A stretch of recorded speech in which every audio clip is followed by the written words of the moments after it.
صحیح بخاری حدیث نمبر 50۔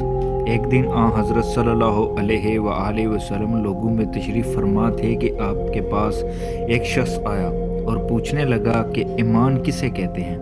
آپ صلی اللہ علیہ وآلہ وسلم نے فرمایا، ایمان یہ ہے کہ تم اللہ پاک کے وجود اور اس کی وحدانیت پر ایمان لاؤ، اور اس کے فرشتوں کے وجود پر، اور اللہ کی ملاقات کے برحق ہونے پر، اور اس کے رسولوں کے برحق ہونے پر، اور مرنے کے بعد دوبارہ اٹھنے پر ایمان لاؤ۔ پھر اس نے پوچھا کہ اسلام کیا ہے؟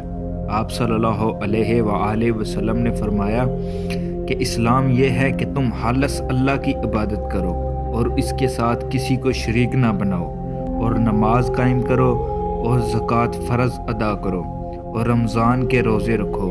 پھر اس نے احسان کے متعلق پوچھا۔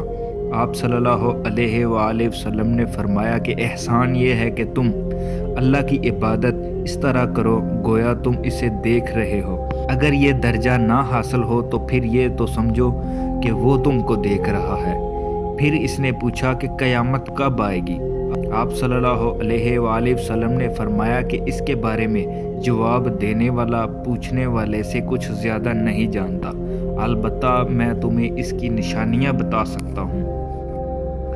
وہ یہ ہیں کہ جب لونڈی اپنے آقا کو جنے گی، اور جب سیاہ اونٹوں کے چرانے والے دیہاتی لوگ ترقی کرتے کرتے مکانات کی تعمیر میں ایک دوسرے سے بازی لے جانے کی کوشش کریں گے۔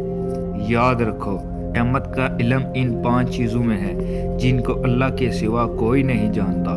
پھر آپ صلی اللہ علیہ وآلہ وسلم نے یہ آیت پڑھی، اللہ ہی کو قیامت کا علم ہے کہ وہ کب ہوگی۔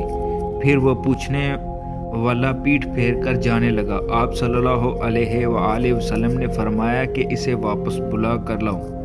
لوگ دوڑ پڑے مگر وہ کہیں نظر نہیں آیا۔ آپ صلی اللہ علیہ وآلہ وسلم نے فرمایا کہ وہ جبرائیل تھے جو لوگوں کو ان کا دین سکھانے آئے تھے۔ امام ابو عبداللہ بخاری فرماتے ہیں کہ حضرت صلی اللہ علیہ وآلہ وسلم نے ان تمام باتوں کو ایمان ہی قرار دیا ہے۔